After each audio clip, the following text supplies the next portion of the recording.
today we have a very special guest. Our guest is Mr. Bowen Smith. Now, if you're not familiar with Brian, he is born and raised in New York. Brian became a professional photographer by, we'll say, less than traditional means. After catching the eye of Herb Ritz while performing as a pro athlete in a print campaign, the legendary photographer Herb Ritz became a friend and mentor to Brian and helped him find his personal photographic style, which we will be discussing a little bit today. We've let's bring on Brian in a moment, but Brian has flourished ever since and worked feverishly and tirelessly as a commercial and fine art photographer. He has had commercial clients from many celebrities, ranging from Selma Blair to Cindy Crawford, and we'll go through some of Brian's origin story and his really accomplished photos, as well as he's published 2 books focusing heavily on his fine art photography. He now lives in Los Angeles with his wife and son. And again, we're so thankful for him to be here today. Brian, I see you're here on video. Can you hear us okay? Can you see us okay? I can hear you loud and clear. Perfect. You have a lovely voice. Thank you, Brian. Thank you so much for agreeing to do this with us. I'm so happy and excited to showcase your work and to have this conversation with you. Everyone, you were in for such a treat. Brian, as indicative of his career and his wide spanning wealth of photographic skill, we have some of the most amount of photographs to show you today out of all the presentations we've done. So we're going to try and go at a little bit of a quick pace at times, but Brian has some amazing stories to tell. Let's kick off with your origin story, right? And Brian, when you and I just discussed this, what we wanted to show, where you wanted to start, you gave me this image, which you said happened very early in your career, and you wanted to say something. Go ahead. This is actually from the first roll of film I've ever shot. And it would seem that, wow, but this was the only picture out of everything that it was even remotely close to decent. This is actually my friend Krisha. When I picked up the camera, I didn't know what I was doing. I didn't know anything about exposures or shutter speed. And this is a complete lucky picture. And this is actually one when she was taking a break. We were in Venice Beach and I was laying down in the sand, just waiting for her to finish smoking her cigarette. And I looked up and I just shot her against an overcast sky. And this happened to be like the best image this is the one that, when I saw this, I realized this is addicting and I want to do this the rest of my life. And so it's what got the drug started for you and what kind of first jump started your career, right?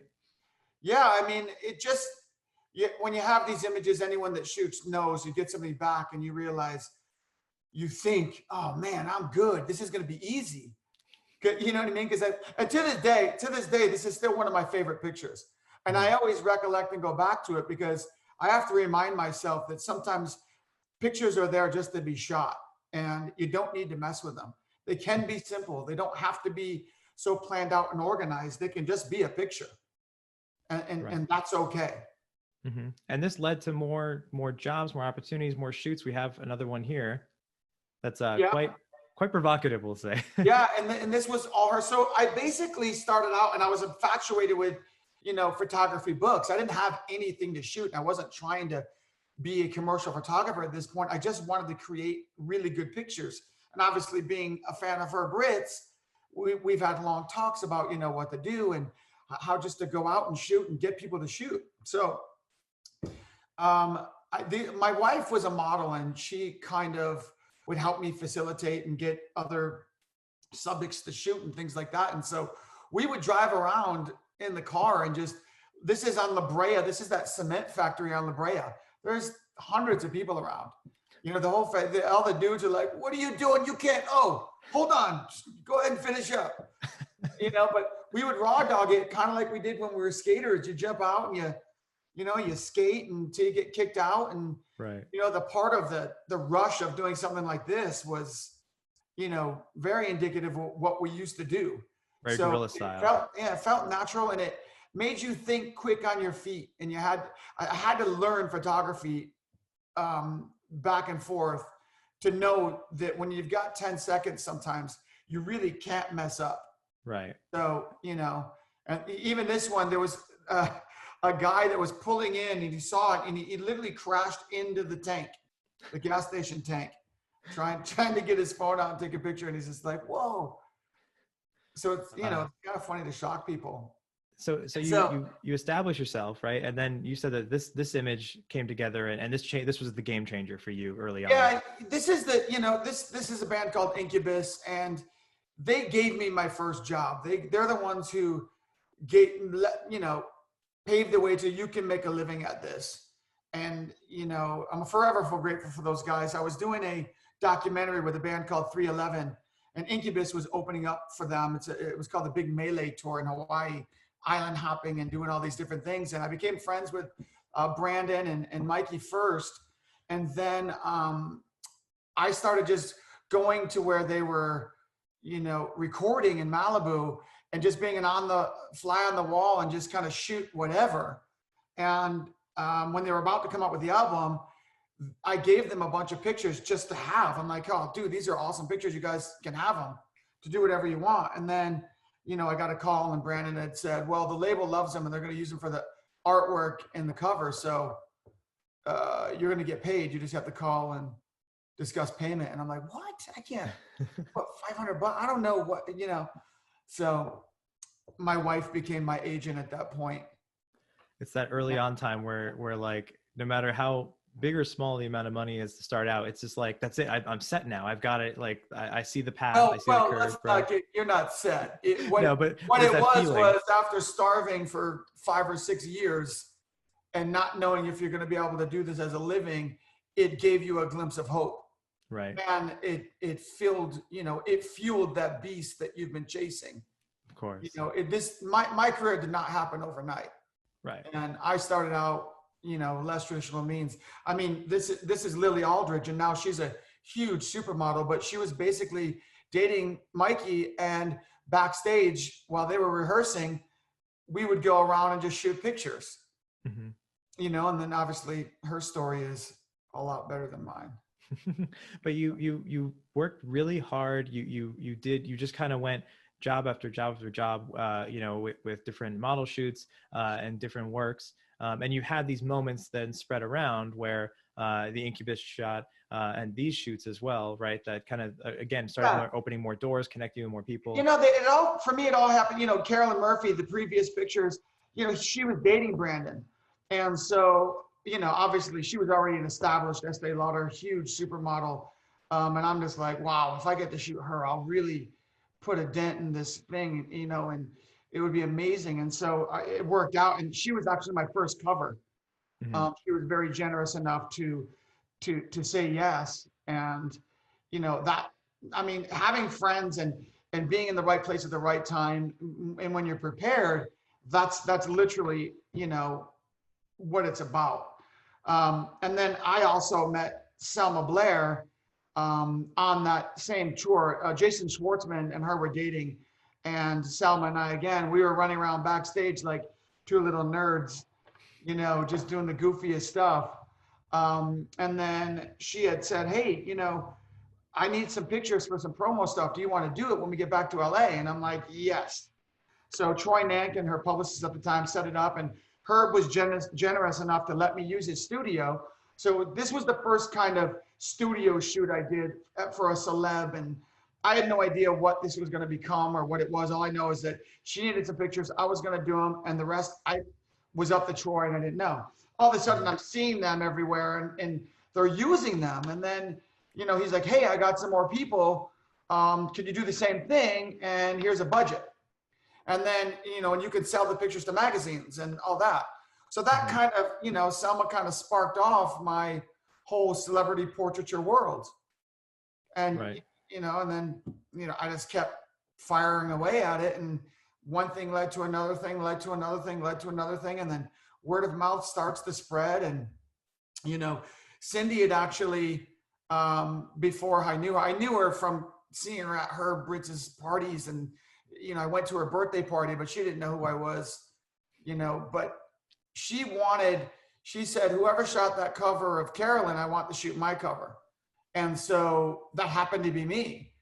And we had a really special moment because as we were shooting, you know, she's like, do you know who Herb Ritz is? You're channeling Herb Ritz right now. I just feel like, and I'm just like broke down in tears and like, you have no idea.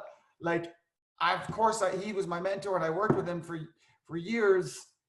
You know, I was lucky enough. I wasn't, you know, I mean, I was a fifth assistant at best, mostly cleaning up garbage and doing like that for the first year. And then David Jekyll and Byrne and all those guys, I kind of, you know, sucked up to them. And they were the ones I was really learning from, the number 1 and 2 and 3, 4 assistants. Mm-hmm. So I was luckily, you know, I was like the spare tire that was ready to come in if someone got a flat. But you paid your dues, right? You cut your teeth early on. And you mentioned something with Cindy, right? How to go from like Selma Blair to Cindy Crawford and you know, you need to be trusted by these kinds of talents, right? Because it's a very connected world, right? And you by qualifying not with just your photography skills, but you have to qualify as a person, as someone that you can have this relationship to make these photographs for these kinds of celebrities. Would you say that's accurate? No, I'd say that, you know, being talented is probably 30 to 40% of this business.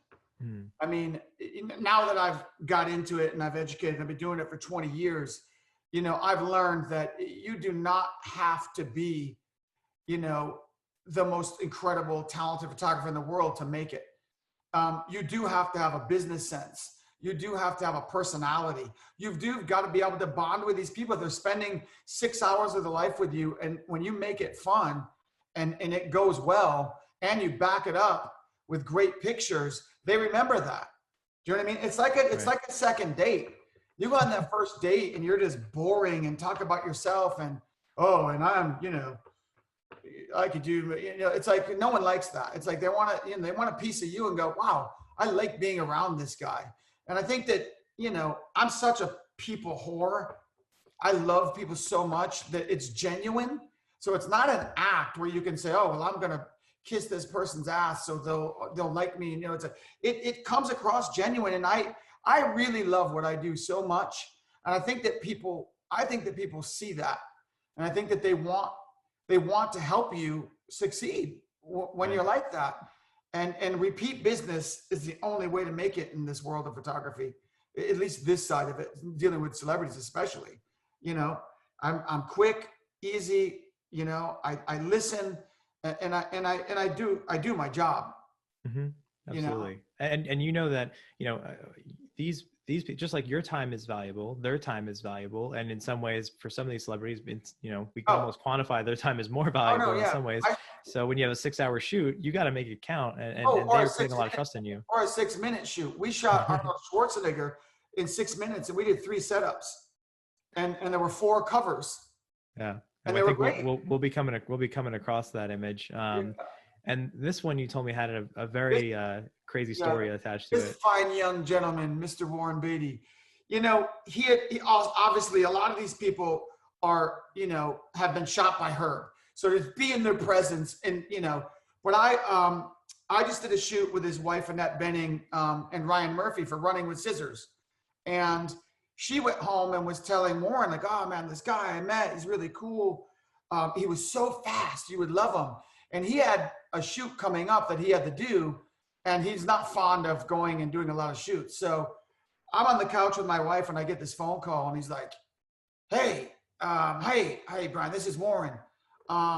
So, you know, I got the shoot coming up and I'm just like, who's Warren? Like, Warren who? So, you know, my wife's like, who? And I'm like, I don't know. So some guy, and he's like, yeah, you know, and so he goes on about, I got this house, you know, we can come and the light's gorgeous. You know, I'm like, oh, okay. So yeah, we'll just do that, Warren. You know, and then he's like, oh, and by the way, Annette said she had a really great time. And I'm like, oh, Warren Beatty. And he's like, yeah. And I'm just like in shock. Like, no, what this guy is, what? How did you get my number? You know, I'm like, this guy's like, I'm like, he's Mr. Hollywood. So we ended up going, the next day, like you said, and the house we were shooting at was under construction. It got crumbled in the earthquake. So he's like, look at this. This is great. This is a pile of rocks. And I'm like, Warren, this is kind of great. And he sat on that rock and ta-da, I took a picture. Then we actually went. He's like, all right, now we're going to go do my portrait up on the hill. And, but he told everyone, stay there. It's just going to be me and Brian. So we walk, and I'm holding his arm, and we're walking through the woods up this bluff. And I'm like, it's pretty gnarly. And I'm like, oh my gosh, dude, do not fall. What's going on? So we get up there, and he's like, just wait. And we just had this half-hour heart-to-heart talk about life, about old Hollywood, just sitting in the grass on a bluff overlooking the whole valley. And then he's just giving me story. And I'm like, I can't believe this moment is happening. That's amazing. I don't think it was something that I can't believe no one's going to believe this. And I can't, and this is pre like iPhone, it was, then he goes, all right, hold on. And and then he goes, all right, here's the time. And I took like 3 or 4 frames, and then he's like, all right. And he's, we're walking down, and, it's a pretty gnarly hill. So I'm holding him, and we get down, and everyone's just standing by the cars, and it's got dark. And he looks at me and goes, you got what it takes, kid. You're going to make it. Good for you. And everyone's just like, what just happened? And I'm like, I have no idea, but it just happened, and that's all that matters. And it's on. Yeah, it's like I think everyone expected you to go for a quick portrait session, and you had a life experience. I had more, yes. It was like it was surreal.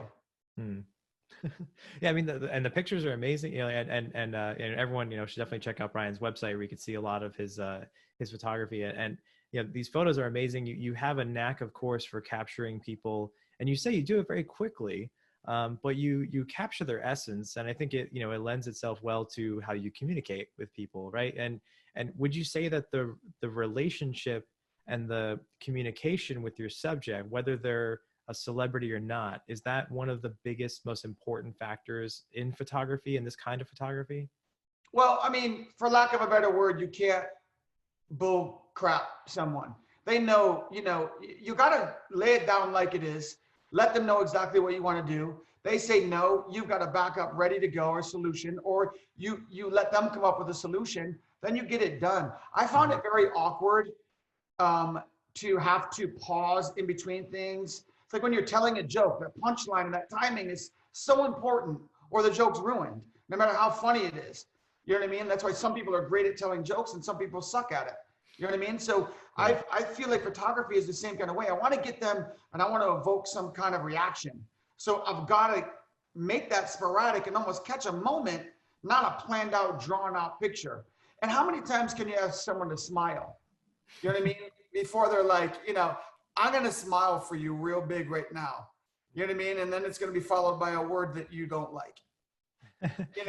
So I'm gonna go through some more images too, but we got a question actually from the audience. How do you get past the first awkward stage with the subject? Maybe if you how did you get past your first kiss?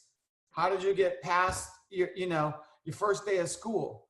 You don't have a plan. You suck it up, and I'm very big. I wear my heart on my sleeve, and if it goes well, it goes well. If it doesn't, it doesn't.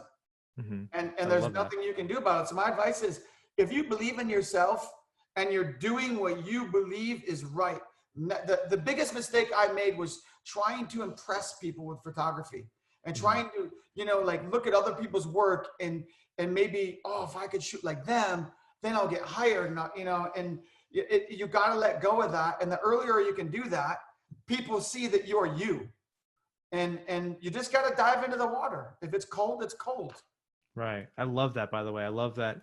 I've asked that question to people before, and I've never had anyone before equate it to get, your first kiss. And that's amazing. I love kissing. Thank you. I'll kiss you right now if you were close. If only we could get within 6 feet, right? That's right. This is fantastic. And the work shines through, of course. This one, I mean, you told me you had a very early on relationship with. I thought that was me. Sorry. That's The Rock. Yeah. Actually, I did one of his first photo shoots ever. Mm-hmm. The Rock. And we became, him and I are you know, aside from our physique, are very similar. You know, he's such a great, sweet, caring. He never thinks about, he thinks about everyone else before himself.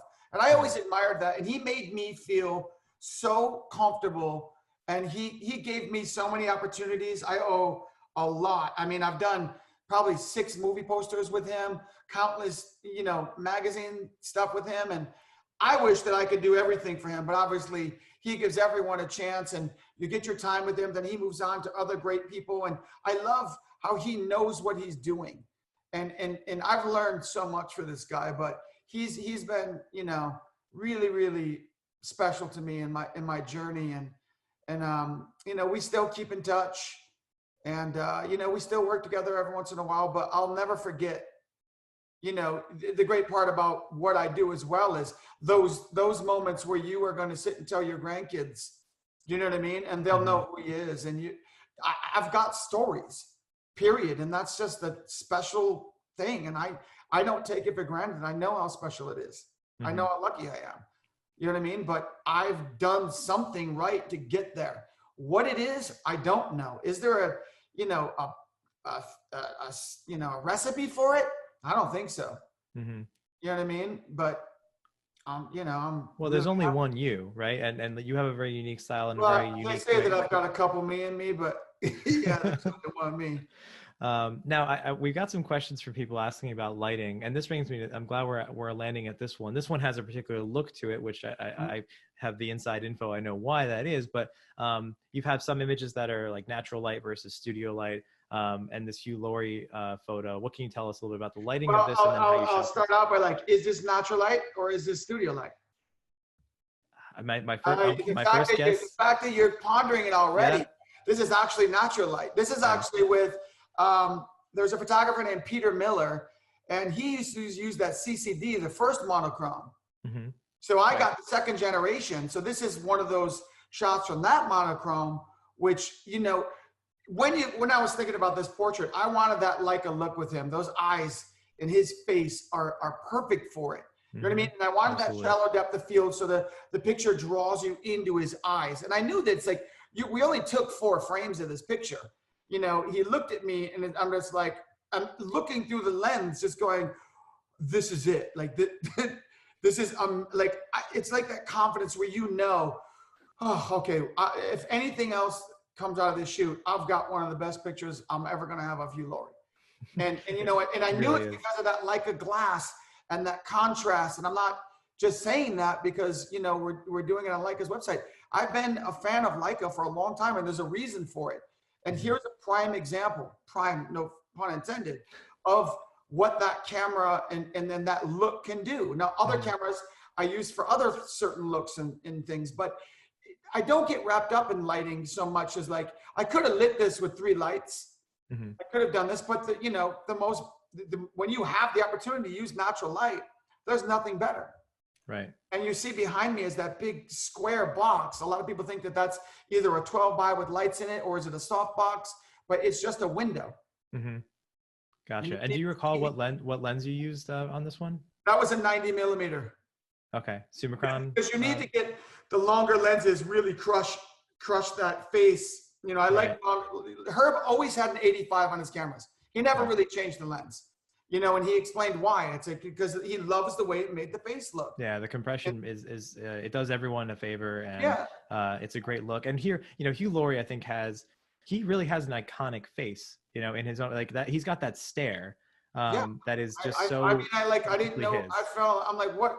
Do you need something? Like, what should I do? Like, I'll burn down. Just tell me what to do. He's got that kind of effect. Like, if he's like, you know what, just throw that camera right on the ground. You're never gonna have another picture as good as this. I would have smashed that thing. Yeah. Oh man. And talk about lighting. You've also done some really unique stuff. I actually really love this shot of Ashton Kutcher. Yeah, this is when he was directing a movie, and I wanted to do something kind of cinematic. And you know, there's one of my favorite directors, Antonio Antonioni, did this film Red Desert, and I went through and was watching him, and I'm like, man, every frame in this movie is a photo. And so I actually used one of the photos from one of his movies, and this one, because I knew, wow, that would be so cool, because if he's wearing a white shirt, I wonder what it would look like. And then his head would be free, And then we used the projector to light his face. And so I didn't know if it would work or not. And then he's like, "Ooh, let me put on some black." Like, he's just such a creative guy. So this is a mix of him and me together. And this is one of the things where I'm not, it made me think outside of my box. And I love experimenting, but it still had my same clean twist on it. Right. You know what I mean? Absolutely. Yeah. Very, very unique. And when I first saw this image, I knew, I had a feeling it was actually like, I think that's him, but I've never seen him, no pun intended, in this kind of light before. I've never, like it's very unique. And like, I can definitely, once you gave me the rest of the equation that this is when he was becoming a director, it's like, well, this perfectly encapsulates, right, his twist, his transformation, right, of trying to go from, punked era and, kind of comedic actor era, like Ashton Kutcher, to taking these a lot more seriously and getting into directing. It really encapsulates that really well. Yeah, thank you. And I'm going to go a little faster here because we have so many pictures to share. And just as everyone knows, as a teaser, not just we have a bunch more of Brian's recent stuff, which is really unique, and even some stuff he's just been shooting. So we have a lot of great stuff to go through. So I'm going to go through a little bit more. And if you could comment while I go through this, what was another question from our Q&A? Again, thank you everyone for submitting to the Q&A and all the great stuff in the chat. What would you say is like one of the biggest takeaways from working with Herb that you experienced that you will always remember? While I go through a couple images. Well, it's just with working with Herb Ritts. I just want you to talk over while I go through a couple images. It was basically the one of the most incredible things I got from that was watching how Herb worked and how he dealt with his talent, and how he dealt with clients, how he dealt with publicists. What a sweet, there wasn't this old yelling, old school kind of vibe where it's like, I want more wind. It's like a lot of, back in the day, that people would clichely present photographers as kind of jerks. Right. You know what I mean? Like, making models cry and I shoot now. And this is what I'm like, no, it's not like that. It doesn't have to be like that. Yeah, the old cliche of like they're either jerks or creeps or something, right? Yeah. But Herb was so, he was so, I remember Gwen Stefani was jumping up and down by the trailer, and I was walking by and I heard her go, "I can't believe I'm shooting with Herb Ritts." I'm like, oh my God, even the talent feels like I do. You know what I mean? Like, I can't believe I'm picking up cigarette butts after a Herb Ritts shoot. You know what I mean? And I go home looking like one of the old dudes that fix chimneys, like dirty. But I was so happy. And I loved how he, set that vibe. And that's mainly what I took away from my experience being lucky enough to be on those shoots, right, is how to deal with people and just to keep things in perspective. And he told me one day, he goes, just shoot. Just don't think about it too much. Just keep shooting pictures, and you'll get it. Yeah, I think there's anyone can have that fanboy or fangirl moment, right? And that's totally fine. We're all human. I have it every shoot. I still have it. I'm not gonna lie. It's like you get to work with legends that you admire and watch in movies. And you're dealing with like Cindy Crawford wishes you a happy birthday. It's like my life is very, very good right now. And you get to encapsulate. I mean, like this image, when I was going through the first slideshow we were talking about, this image kind of stopped me in my tracks of Christoph Waltz. It's the black and white, the tones, the composition, his presence is really felt, and I think that it really sums up his intensity quite well in his acting roles. When you work with people that you're like, oh, you see him in movies and you're like, that guy's a genius as an actor. It's the same when he's doing photo shoots or when you're talking to him. There's a higher power when he's telling a story, even if he's telling a story about his daughter or this and that, you're just like, you're all ears and you don't want to interrupt him, and you don't want, it's almost like he's the president. You know what I mean? And you're on, because he's so powerful. And then couldn't be more sweet. Says, shook everyone's hand, including the caterer, when he walked away. But he gets in front of the camera and it's almost like, I don't know if he goes into a movie kind of role, because he'll be very, he wants, again, we just shot him and I did 7 setups, maybe an hour and a half, in and out, because I tell him exactly what I want him to do. He does it and we move on. And even like this picture, that was, in a house where right behind us are all the clothes, and he was getting dressed there, and he put in that suit, and what do you think of this? And I'm like, stand right against that wall. And we lit it with one, kind of like gridded softbox. And like you said, he just looked over at me, and I'm like, wow. And that's that same monochrome, it's that same kind of look, that silvery skin. And I kind of love shooting black and white on shoots. It's hard because the magazines or the people might want color, but I'll always do both, because I feel when I am doing black and white, nothing is like the monochrome. You don't get the tones and the kind of look that camera does. Right. So, and this is, again, like you talked about those rich tones and all that. That's, I believe, why. Yeah, and you mentioned like you have like multiple looks and shoots within one photo shoot. I'm going to keep advancing slides, so as we kind of discuss it, what's your process like? This is a question from our audience, so thank you everyone for submitting. There's obviously a lot of interest in your work, Brian, from people, and the chat is lighting up with people singing some praises of these photos. So thank you, everyone. So how do you prepare for some of these shoots? What's your process like? Who comes up with the shot list or the ideas? Sometimes the magazine, like for instance, this magazine, for how we didn't know what was going to be the cover. You know what I mean? But I knew I'm not leaving here without a portrait of Will Smith that I can have to look at when I'm old and I want to reminisce about my career. I want this photo.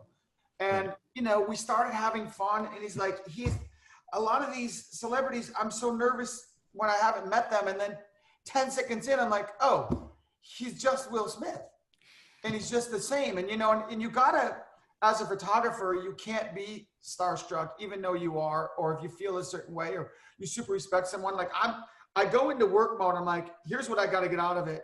You know what I mean? I always, after the shoot on the way home, or I'll be with my assistants, ask Brandon or Kevin after every shoot. I'm like, well, that just happened. Holy crap. And I can't remember what I did. I'm so all over the place and so in the moment, and then so on to the next set that I don't remember what I'm doing or what I did until after I have to sit down with them and go over everything.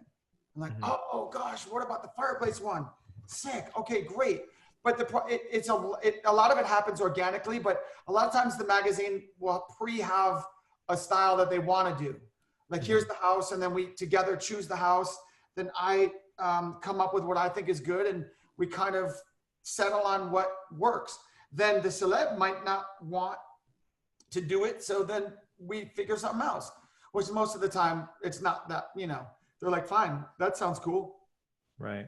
So it's different every time. That's a good, I think talking about magazines and that is a good segue into your movie poster work, which is quite extensive as well. Yeah, this is actually the first movie poster I've ever done. And I'll be honest, I just signed with an agency that Ken Gillis owned called Montage. And I've been trying to get with this agency for 3 years, literally 3 years. I walked in off the street and said, hey, I'm a photographer. Here's my book. And she's like, okay, great. But we represent real photographers, so come back in a year. Cool. Yeah, and I was like, oh, okay. So I came back in a year, and this time she critiqued my book, and then she said, all right, do more pictures like this, but you're getting along. So come back in another year. And I'm like, come back in another year? I'm like, no. I'm like, you need to. So I came back in another year, and long story short, they finally took me on. And they sent me on my first, I guess, interview with Fox Searchlight Pictures. And I went to meet with the head, and I'm sitting in the waiting room, and it's taking a long time. And I hear this lady yelling and all this commotion. And I'm literally like, the lady's like, it's going to be a minute. They're just dealing with something. So I waited. I almost said, should I leave? Which would have been the biggest mistake of my career. So I didn't. And then I went in, and sorry about that. We're just having a big problem. And she opened up my book. She closed it. She got on the phone. She goes, I have a solution. She goes, what are you doing tomorrow? And I said, nothing. She goes, I got a guy. Call me right back. I'm calling Kim. We're good. Okay. And so I literally got the movie poster for being in the right place at the right time. And I tell you, but also when you have the right agent, and that agent vouched for me, and like right now I'm with Copious and Rick Callahan and Megan. I mean, without them, you can't get in the door. You really can't do anything. So part of this whole thing is you've got to be lucky in so many ways. And then you've got to have the right agent. You know what I mean? Then you got to have the right family and wife that understands. I mean, there's so many things that go into it, you know, but it's not impossible. You know what I mean? Right, and right. once you get, like, the movie poster industry is probably one of the hardest things to get into in the world. But I knew when I started, that's what I wanted to do. That's all I really wanted to do. I didn't want to do fashion. You know what I mean? I wanted to do fine art, and I wanted to shoot movie posters because I love movies, and I really wanted to be involved. And I really wanted one day to look up on a billboard and be like, I did that. And everyone trusted me to do that. And that made me feel important. You know what I mean? I don't want to be a photographer. I want to be an important photographer. I want to make differences. I want to do things that people remember. And I don't know if that sounds conceited or whatever, but that's just really, that's what it is. And everything that I do, I'm so passionate and driven, you know what I mean? That yeah, I mean, I don't think that's conceited at all. I mean, everyone wants to, you know, strive for accomplishments. And, you know, how many of us, and hey, everyone, sound off in the chat, how many of us, by show of hands, or have, you know, grew up with movie posters on their walls, right, in their bedroom?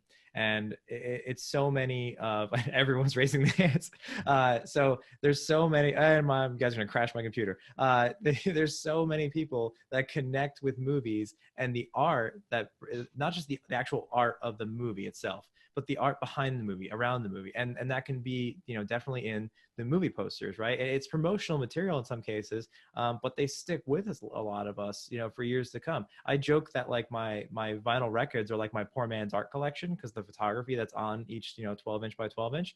But at the same time, the movie posters are where a lot of us start out with from a young age. And you told me how movie posters are a tricky business, though, right? Because it's kind of a fleeting aspect to it as a photographer. Yeah, and you have to know, you're not going into a movie poster shoot and I shoot natural light. You're where you are. Sometimes I'll shoot in an office, depending on where talent can be at certain times, because most of the time they're filming the movie and they've only got an hour. So you have to go where they're filming and set up in a, you know, office and get everything that they need. And so you've got to be creative. You've got to have a great team. I'm fortunate enough to have a really great team that understands me and that, you know, that I've been working with a long time. So we can think on our toes in 2 seconds. I mean, this poster of, you know, Jumanji, we shot for Sony inside someone's office. It was not very big. It was probably as big as this little office I'm in, maybe a little bigger. And, you know, we had to, you know, we even took one of the panelings off the ceiling to fit the softbox. You know what I mean? So you got it, and you got to know your lighting, because when you're doing that, you're basically a DP, and you've got to light according to their concept and what they want to do. Oh, this one's daylight, or this one's supposed to be moody. Like the Ray Donovan is like going to be at nighttime. So, you know, you've really got to know and, you know, be ready, and there's no messing up at all. Right. And you mentioned, and speaking of no messing up, you mentioned the Arnold Schwarzenegger shoot, right? Well, I was afraid to mess up with him. I didn't want to get punched. But yeah, Brian, such an amazing body of work. And I know we spent a good amount of time here on your history and your origin, and now some of your movie poster work. But you've also changing gears a little bit, and everyone, I know we're going to go a little long on this one, so I ask that you stick with us well past the hour mark, because we have still some great photos here to show you even more of Brian's work. And getting into the recent work, you shot this body of work with the brand new Leica M10 monochrome. And you went for a very unique and different approach to this series of portraits. Yeah, you know, traditional Leica shooters are what people think when you think of Leica, as that crisp, Hugh Laurie, that just beautiful portrait and all the black and white tones and images from highlights to shadows. And I wanted to test this camera's ability in low light, and like this with just 2 little lamps. Do you know what I mean? That were backlit. That's it. And a black background. And I shot them in my garage. And I wanted to test, you know, this 8-second exposure. I had an idea of trailing light and getting these shapes and doing this stuff. Now, I'll be honest, I didn't quite understand what was going to happen, but I wanted to play. Mhm. So, I called up my friend Genevieve, the first one here. This is the very first image that I shot. And I wanted to hopefully for them to look like charcoal drawings. Mhm. And he says, I wanted them to look like art. And I didn't want them to look so much like photographs. I wanted to confuse people when they looked at it. I had no idea. And I was blown away when I looked at the back of the monitor, the camera, and saw these trails of just weird shapes and images and just angelic forms. And so when I started doing it, I learned as we were going that, at first I'm like, do I put it on a tripod? Then it was too clear. Then I'd have them stop for 2-second intervals and then 4-second intervals. And then it was just double exposures. So I said, let's do this sort of dance together. As you move, I move. I'll move opposite at times. I'll move over a little bit. So I started learning that I could create the image in the camera while they're doing it. So I would freeze for certain times, then tell them to move again. It was all just talking in just 8 seconds of just not knowing what's up. Mhm. And then we would, we'd look at the camera after, and they take a while, Right. And And the body work is called Dancing with Your Angel, because you started seeing all kinds of yes, symbolism in here, right? this was like the image that's on screen now. I'm like, you have wings, like you're an angel. And it freaks you out because it's just her body, where she moved forward and did something. But I'm like, it's clearly your wings. And then as we got into it, some of them were so moving that, I've got choked up a couple of times because some of them are like, I'm going through this hard time and I'm just in a rut in my life. And this image makes me feel like I let go. I Mhm. feel better. It was like it was like a religious, Like a catharsis, or like yes. like you I getting don't know. something I out don't through know like almost if you did interpretive words dance. like you, but that's probably the one. But you started to see it's Yeah, like angelic. my friend Elliot, I'm like, who is this alien angel? You know what I mean? And she knew him. She's Mhm. like, yes. You know what I mean? Like, I relate to this. And I'm like, I'm going to get weird right now and be, I'm a believer at this point, and something special is happening with these pictures. Mhm. Something that I never planned. And, and I'll never forget this shoot as long as I live. Look at this demon. She is like afraid. Then she's looking down at herself saying it's okay. Then there's like a monster trying, telling her, no, it's not okay. And I'm not going anywhere. And she's like, yes, you are. Do you know what I mean? Yeah. This is one of my favorites. I have many favorites in this body of work, Brian, but I was such a fan of Dante's Divine Comedies, and Exactly. when I was in college, and this is one that I could picture in one of the textbooks, like besides some of the poems, and it would fit in totally right, and you really have transcended photography in a way. It's like you said, mimicking charcoal drawings, mimicking like almost like classical art, and we saw it in almost a very kind of like Da Vinci-esque, human, like a portrait of a man kind of style, with like the shape of the body, and then the angelic aspect too, and kind of demonic. Some of it it's some heavy. of it's scary. It's love. It's hate. It's anger. It's emotion. Mm-hmm. That sounds cool. That was great. But yeah, it's another one of my favorites. The strife, the everything, the emotion that comes out. Scout. That's my friend Scout Willis, and I've been wanting to do something with her. I shot all of her sisters and her mom, and we've been dying for the right moment. And I'm like, we couldn't have waited for the best project ever. And she's such a mover, and she's a singer, and she's just very open, and there's so many good ones of her. It's crazy. Nice. Yeah. And I think there's something also like, okay, I have never, and probably will never, like pose for photographs like this, especially with no clothes on, but there must be something, maybe Brian, anyway, but there must be something also like relieving about if someone is not always comfortable in their own skin, but then to see themselves blurred. Here's a good point. I'm glad you brought that up, because when you shoot, most people think, oh, you just get to shoot all these naked, you know, it's like, it isn't like that. When you're concentrating on getting a photo, you don't see nudity. You don't see you see your mission. And everyone that's in front of my camera wants to be there and has asked me to be there and has asked me to do it nude. I don't put, it has to be that way or no one will be able to open up.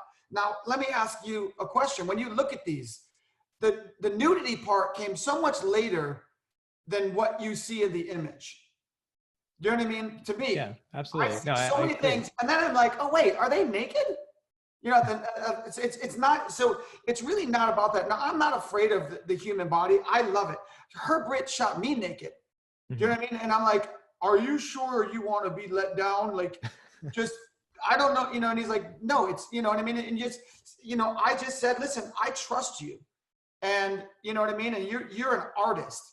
So yes, I'll do it. And I imagine, I know exactly how every one of them feel because I got naked in front of 30 people and then was jumping on a trampoline in Malibu. You know what I mean? So I've been on both sides of the fence. Right. You know what I mean? So, but you know, it's more than that. And it's like artists that painted nude, you know, the body is incredibly beautiful. And when you respect it, it's life-changing, you know, experiences like this, I'm going to have forever. You know what I mean? And thankfully from people that want to give that to you and want to be a part of history and want to be in photos like that, because we don't look like that forever. You know what I mean? Like, do you think right now in my age, I would get naked for anyone? No, absolutely not. But you know what I mean? When I was in my prime and when I felt good, I wanted to have something to look back on and go, wow, I was once, you know, babe, look how hot I was.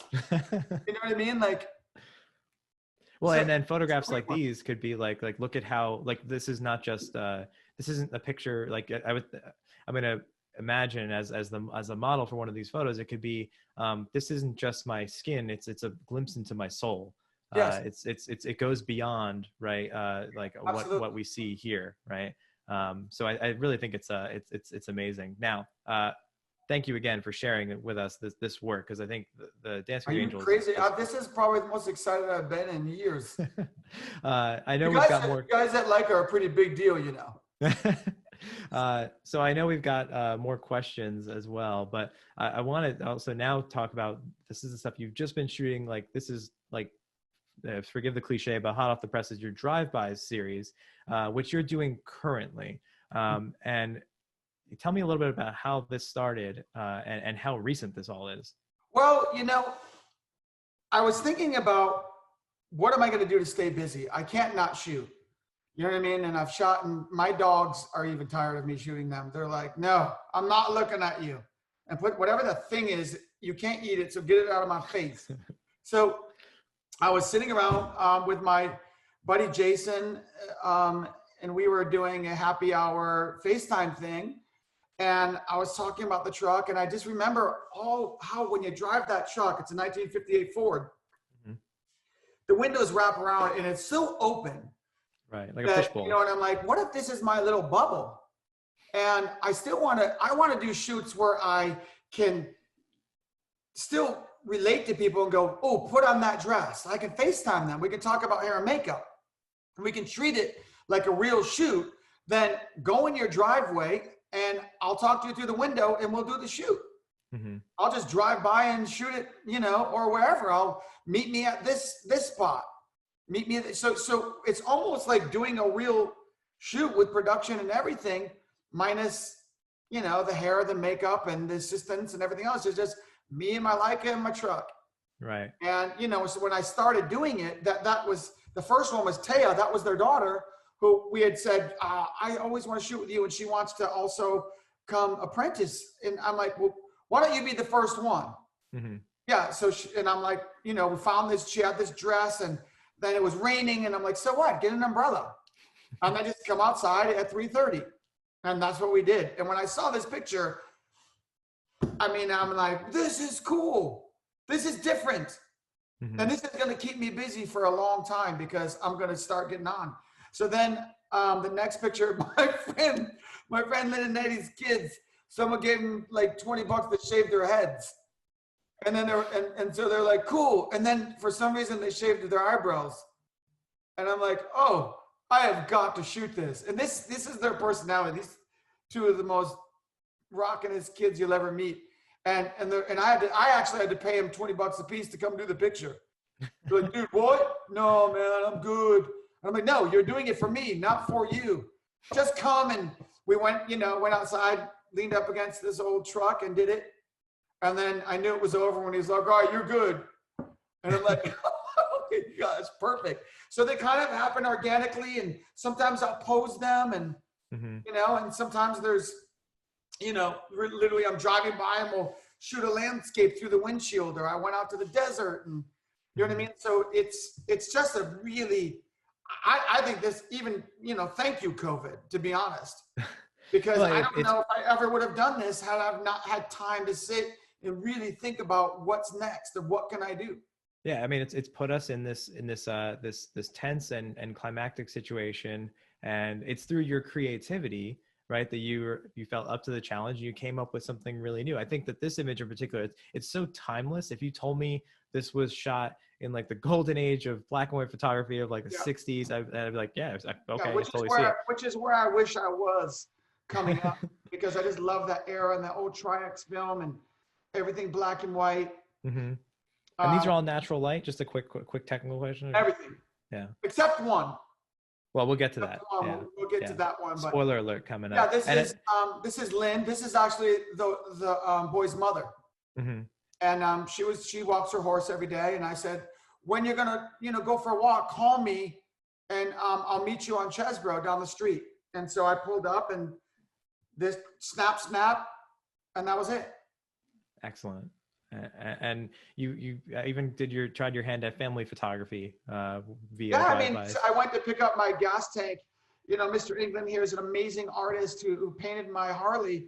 And when I went to pick it up, I'm like, oh, have your family stand right over there. Just such a cute, I love this family. They go so perfect together. And I'm like, oh, that's a great moment. And then the great part about all these is you can zoom in, because there's, the camera is such high megapixels that I could crop out the window and they have a family photo. Right, so right. Kind of killing two birds with one stone.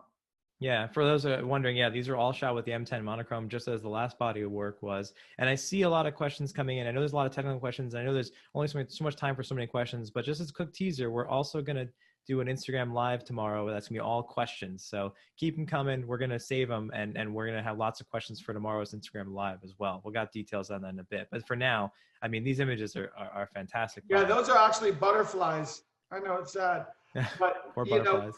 I was driving out to the desert, and this is the very famous Honky Tonk Pappy and Harriet's, where even there's so many the Chili Peppers, and Paul McCartney stopped by and did a gig there, and it's a really famous place, but you'll never see it empty.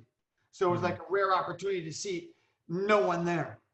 Right. You know what I mean? So it's great. I love this image. So you're capturing these human moments in around quarantine aspects, and also the emptiness and the lonely moments. Yeah, kind of both. I want to bring a light into the pictures. I don't want them to feel sad. I don't want it to be like I'm locked up in my house. I wanted them to be, we're still COVID. We're still not near each other. Right. You know what I mean? But you get to plan, and it gives them excitement to help come up with an idea. Snake Dumpster over here and his girlfriend Emily, I'm like, you guys, we have to do the wheelie. He's got his famous chopper, and I'm like, I've always wanted to shoot you doing a wheelie. How cool would it be like this? And this reminds me of like the 1960 Easy Rider days. Yeah. I mean, I wanted them to feel kind of like different time periods and feel very much like the person, you know what I mean? That's why I love, coming up with the ideas together. Yeah, you're collaborating kind of in similar ways you collaborate with your celebrity photos from earlier. It's so different. Yeah, and I'm sure like because people are stuck inside, because there's just not as much going on, right? Like to ask someone, come out and perform for the camera for like just a minute, and that performance could just be standing under an umbrella or doing a wheelie. I'm sure everyone's dying to, because everyone's feeling closed off. And things happen along the way. Like this one, I got to them too late. The sun started going down, and I was putting my headlights on the bike thinking maybe I'll have them sit down on the ground, kind of hug each other, and I'll shoot it with my headlights. I look over and I see him in my rearview mirror kissing. And I'm like, oh my gosh, stay right there. And I took my iPhone out and I'm holding my iPhone to light their face and then focusing the camera manually at the same time, and boom, snap this photo. I don't think this was just a happy gift. Thank God they like making out. You know, your buddy Todd. Well, and what a contortionist you kind of had to be to pre-focus on the lens, right? And then light them and then kind of lean in. But which is also great that, you know, with a completely manual camera, it feels good to know that you did everything. There's something nostalgic about that, you know what I mean? And there's something about that that makes me fall in love with photography all over again. It's been such a joy shooting with this camera, and it makes you want to, you know, it makes you really want to, you feel just cool. Like there's of course things you're doing are great. And you know, it's empowering. And then, you know, with this one, I think that really, you know, you talk about the timelessness of it. I think you've created almost a modern COVID-19 era, sadly, you know, like remake of Elliot Erwitt's American Kiss. You know, it's brilliant. Yeah. So, and we have so many to get through. There's just fantastic. All the storytelling. This is the Airbnb where I stayed, because Snake has an extra house that's not being rented because you know, COVID. So I got to stay there. And this was in the backyard, and I'm like, oh, we have to do something here. So, but we had to shoot this at 6 in the morning. She came over at 5:30, got in the tub, and I just came out. And this is actually one of the first frames where she was trying to get both dogs in there. And I just thought, oh, what a great moment. What a perfect little moment. So will these be a book? Is that the plan? I am praying. They actually will be, whatever it takes, it's going to be a book. Yeah. And so they just have there's such a magic to it and a mystique to it. You know, it's like the truck is like your co-pilot / like co-star. Yeah. And then, but then the people and the human moments, and you know, that you capture, are just magical through this window. Yeah. Jason's little family. I mean, it just, I don't know. I love it. I love these moments. I love the in-between stuff. And I love that how people are, you know. And Brian, I see you people in the chat. I see people saying that they'd pre-order one tomorrow if it was already available. Maybe I need to start a GoFundMe and we'll get this thing made, and I'll give all the proceeds to COVID victims. That would be fantastic. I won't hold you to it, but that'd be fantastic. You can hold me to it. And is there one lens that you're using for all of this, or is there different lenses? I'm using. Well, here, let me show you. I use two. The Triomar is great because when I want to go wide, right here. This is you know, 21, 18, and 16. So this thing I use almost all the time. Fantastic. And then I've got the new 21 millimeter f1.4 if I really need the shallow depth of field. Fantastic. So these are my go-to. This is the whole kit, everything right here. Nothing else. Yeah. We don't really need much more from this perspective. No, you know. Beautiful. I mean, the tones of the M10 monochrome, and you use the monochromes a lot. I know some people are asking about your like very quick top line thoughts of the M10 monochrome versus the previous models that you've also used. Obviously, that we talked to make the resolution makes a nice big difference. Yeah. But yeah, is there anything else you can tell us about the monochrome that you've been really enjoying and what you see in the new version? I think that the third generation is definitely my favorite. I think that the tones, the raw file is almost, you don't have to do much to it. I mean, this post-production is like vignette a little bit here, add a little contrast and add some grain. It's a monster in the dark.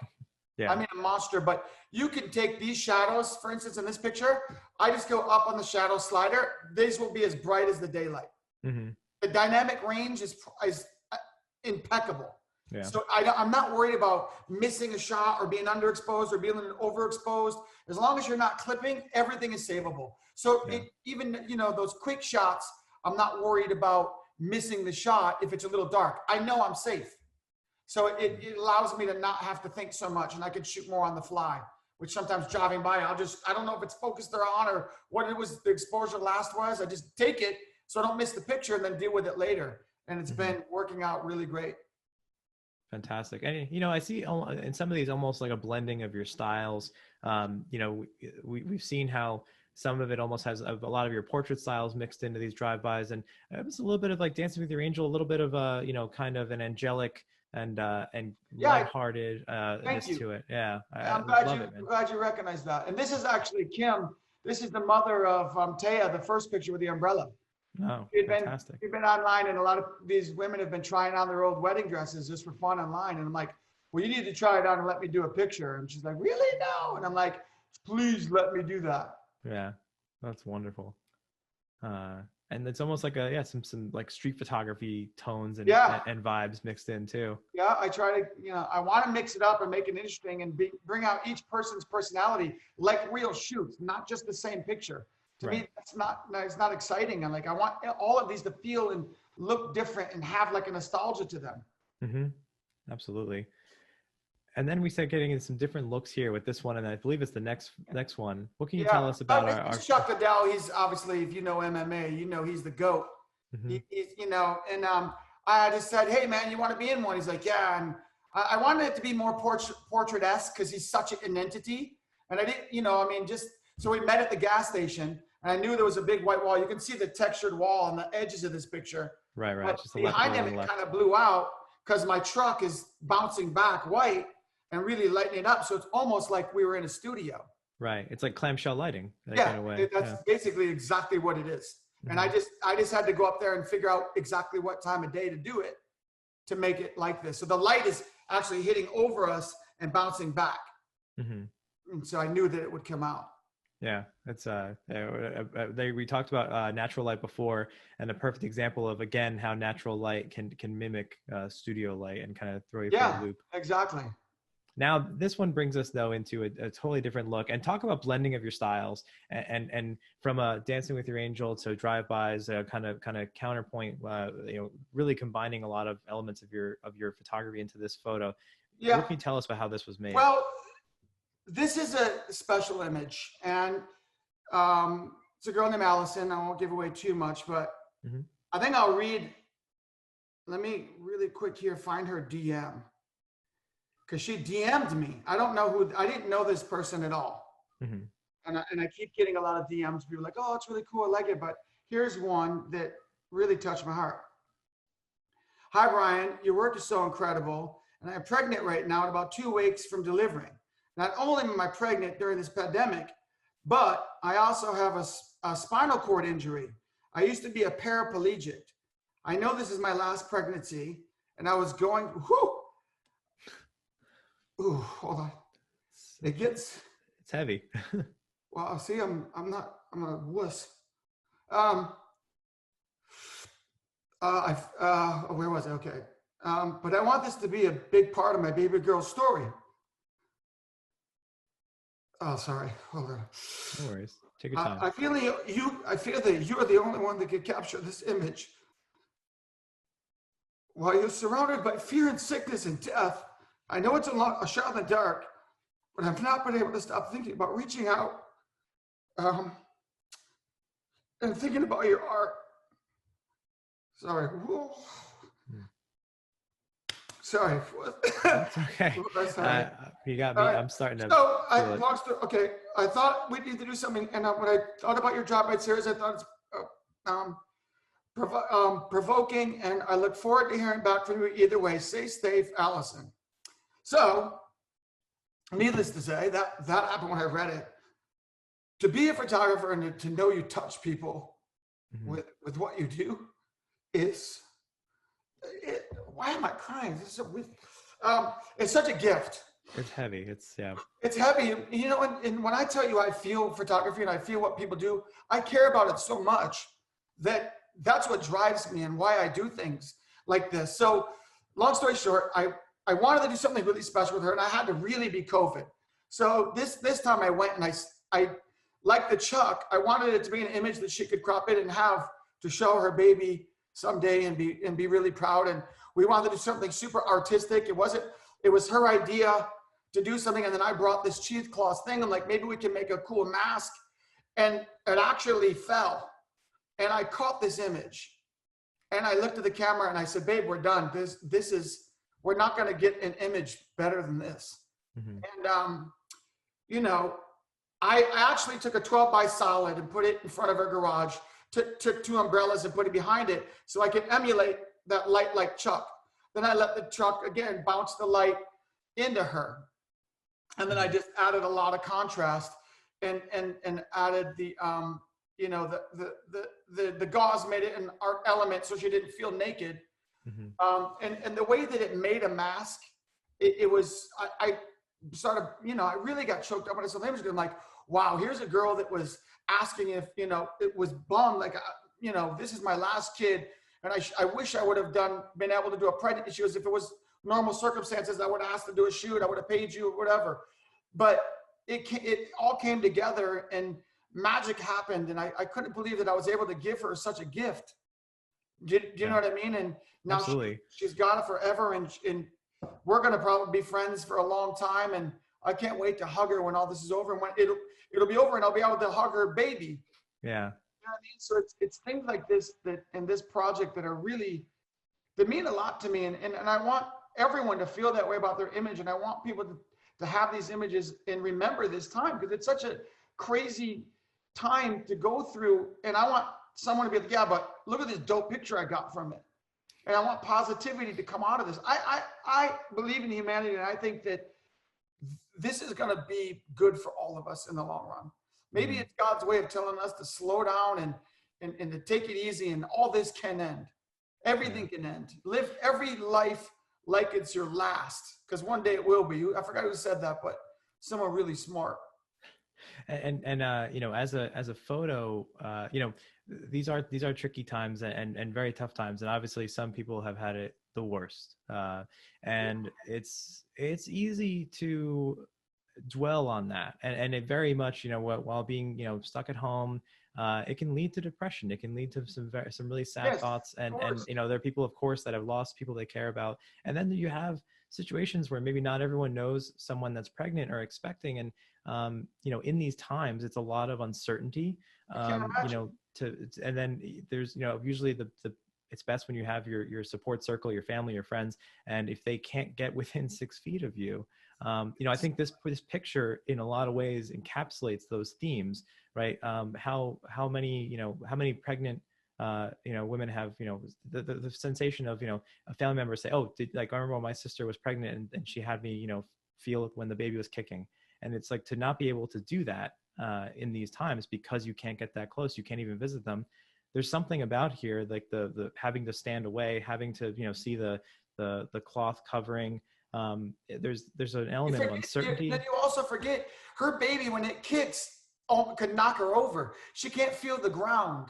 She's been paraplegic. Yeah. Her spinal cord was severed from her, you know, there's so many things. Yeah. So I'm like, I have to give you this picture. This has to happen. And you did it and delivered it in a way that's unique and special, and it's your signature. I know that she really loves this picture, and I can't. It's just what a gift.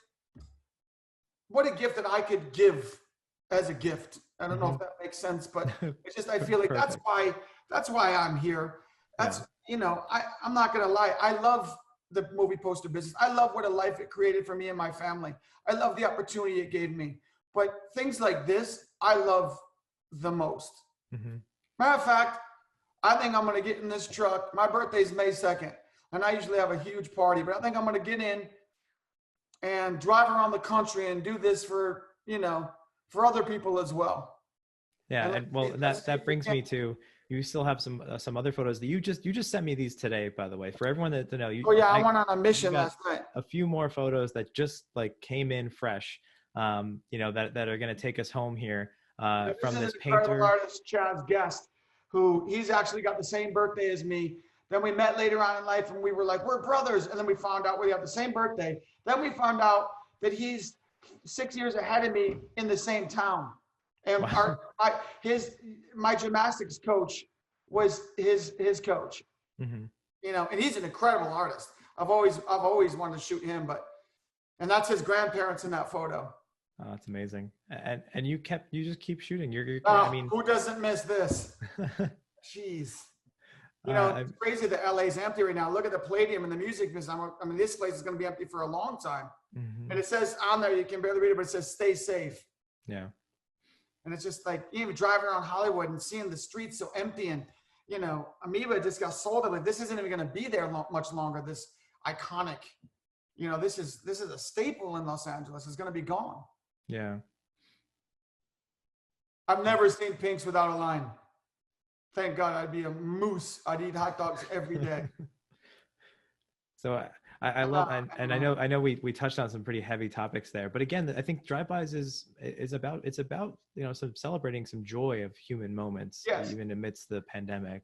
Absolutely. And hopefully if we, you know, when we do make it a book, hopefully it sells better than anything I've ever did, and we can raise a lot of money and help people in need. You know, people are going to need money and help for years to come. Some people are really going to have a hard time getting out of this. Yeah. But, and I love that these people are all real people. Like these two are real horseback riders. Look at the horse on her head. Like, you can't plan that kind of stuff. That's right. It's a horse's cheese in a bit for you. It's great. And he's like, don't leave me out. And you spoke of how, some people have been hit pretty hard. I know you were telling me a bit of the story here. Yeah, she takes donations, you know, for the little farm in Ojai, and, you know, a lot of people can't donate right now. They have no money. So, you know, we got to figure out ways. She adopts and takes care of hundreds of animals. You know what I mean? And we've got to figure out ways to help people like this. And you know, and all the animals are usually the throwaways that have illnesses or that aren't healthy. And she brings them back to health. And it was like 20 goats in her backyard, and dogs and llamas and ducks and all these things that she just rescues and gives homes to. And it just breaks your heart to know that, you know, when times are hard, you think about, like, you know, oh, I got to feed, you know, 2 dogs. She's going to feed, you know, 60 animals. Yeah. Do you know what I mean? And so her name is Beth, and I might do a GoFundMe for her as well to raise some money for her to feed all her animals and vet bills and things like that. But it's, again, that maybe this is why this came about, is that maybe we can use this as a tool to really help people, and then we get things out of it. I mean, I would hang one of these on my wall. I'm gonna hang one of these on my wall. You know what I mean? Yeah, maybe as I go across the country and meet new people and do other shoots, maybe this will be, you know, I'm sorry, that's actually Katie, not Beth. Beth is coming up. Sorry. No worries. We looked at a lot of photos today. I mean, look at this couple. Yeah. I mean, can you stand it? It's just like, these are the pictures that are just, they're presented to you, and they're gifts for me. You know what I mean? And you just snap them, and it's like, there's so much going on, but it's also so simple. Yeah, there's definitely like a cinematic. Okay, so this one's great because we were driving by, and I'm like, oh my gosh, I'm gonna take your picture. You know, and she's out watering her lawn, looking like that. That's a real life scenario. Yeah. That's the epitome of a drive-by. Yeah. And absolutely. And, you know, it's funny, like we joke about, like, who do you have to dress up for? Right. And it's like, maybe I will dress up a little nicer to go mow the lawn. Or maybe I just live my life hot every day. But yeah, these are amazing moments, Brian. This is one of my friends, Simone, little surf buddy. And I've always wanted to shoot her in that tree. It's a real special tree to her as well. And I thought, you know what? We've been procrastinating for how long? Let me come by and do a drive-by. And it's so angelic and beautiful, and she feels so at home in there. It just made sense. Yeah. And these are the things where, like, I called her. We had a conversation. She showed me what she wanted to wear on FaceTime. I said yes. I pulled up. We shot that. She blew me a kiss, and I backed up out of her driveway. And sometimes these shoots are 10 seconds. Sometimes they're, 20 minutes. Sometimes they'll go in the house and change and come back. It's like real shoots. Yeah. It's great because it gives me something to do, and it doesn't feel like I'm not using the coronavirus as an excuse at the end of the day, this doesn't even have to be about the coronavirus. It's just a great concept and pictures that I would have done anyway. Right. The It's just coronavirus. acted as a catalyst for you to Yes, create this thank you. body of work. I For knew sure. you'd have a big word for that. Before I thank everyone for sticking around with us extra long today. We've Oh, looked at have we so gone many over now? photos, and this is our final image to look at. And I think it's so fitting, as you put it, of how it's not the end, even if it's the end of Boy, this that's, project. those are words, Commons words. Yeah. He's been so good to me, and he's a big fan of my work, and likewise. And so when I asked him, I said, "Yo, I'm doing this thing called drive-bys." He's like, "What?" And I'm like, "Here's the idea." And he's like, "Yo, I'm in. Come by. I live at a cul-de-sac. If we do it around there, you want me to go somewhere with you? What? I'm like, well, let me come over and see what it looks like. If it, because I'll scout some spots that you can meet me at, and I'll have backups, but let me see first." So then I pull up and I see this sign that says the N and there's an X in it. And dude, this is it. And I'm like, just go on the hood. And he comes up and I have video of this that I'll be posting. Maybe I should make a documentary when I go on the road so people can see how this is done in real time. That would be amazing. Yes, please. But he comes over and he's like, "What do you want me to do?" And I'm like, "I don't know." He goes, "All right, well, let me change." I'm like, No, you look great. He had just got done working out. I'm like, literally just stand in front of my car. And he's like this. And I got that, and you see me laughing. Yeah, I see you in the rear Yeah, view. because I just was like, this, I can't believe how easy and perfect this is when you get the right person that, you know what I mean, that's so good. And he's like, "Yo, keep the signs." Like, it's kind of like, I feel like this is important because it's not the end. It's the beginning. And I'm like, man, you always have such a positive way of looking at life and things. And he makes no mistake about how serious it is and how rough it is. He knows, but he's already so positive. And it's hard to stay positive. Trust me, I know. When you feel like you're losing your house, you feel like you're not going to be able to feed your kids, you feel like you're bringing a baby into the world that's, not the worst time ever. You're afraid for the baby's life. Like, I can't imagine as a woman feeling that way. And we all have our problems and insecurities, and this is affecting us all the same. This disease doesn't say I'm going to affect just anyone. It affects everyone. There's no race, creed, color, lesbian. It's all the same. Or, you know what I mean? But it's definitely going to affect people differently. But I've believed that all of us are coming together and really starting to understand other people's hardships now. And I think good is going to come out of this. And I hope that humanity around the world is better for it. I really, honest to God, I really do. And I believe it will. Yeah, those are some really inspiring words, Brian, and it's a very inspiring series, and just as captivating in different ways even than Dancing with Your Angel. I really cannot thank you enough for being here today and taking all this time, all this extra time, and I appreciate everyone that's still here with us while we ran really long, because we had so many photos to show, and we're so grateful for Brian for sharing all of them with us. So we've got more things coming up, but I know we had a lot of questions in the Q&A. We can get to more of that kind of Q&A line, more gear talk and stuff with Brian tomorrow. We're going to be doing an Instagram live with Brian. Look for updates on social media, but it should be planned for 3 p.m. Eastern time, noon Pacific time, tomorrow, Monday. Please follow Brian on Instagram, as well as Leica Academy USA and Leica Camera USA. Keep an eye out for that Instagram live, and you can definitely see some of his work and buy some of his prints on his website. Brian. But again, thank you so much for everyone for being here. Brian, you're going to be still doing more drive-bys, right? I'm telling you, I'm going on the road. Maybe I'll end up in New York. So when people DM me with their ideas, we'll filter through and pick some people, and I'll literally drive up to your house. Amazing. I'm going to let's start in Vegas. Well, if you come to New Jersey, Brian, I'll be anywhere. If you live anywhere in Vegas, I want to shoot 2 showgirls dancing in the middle of the street with an empty strip. How's that? DM me. Let's see if this works. That'd be amazing. So again, thanks everyone for being here. We've got more programs coming. Look for us on Tuesday. We'll be featuring Romeo Aquara and Young Guru on another Stay Home with Leica Academy webinar. about analog photography, and again, focusing on the essentials as a theme for the week, and focusing on analog photography for Tuesday. And yeah, please reach out to us with any questions, feedback. We're so happy to be bringing these presentations right to you. So again, everyone stay safe. Brian, thank you. Stop so it. much. This is such an honor for me, and something I'll remember for the rest of my life. I really appreciate it. Thank you, Karen, for believing in me and getting me involved in the first place. And I couldn't be more happy. We're all so happy to see your work in this way, and thank you everyone in the chat.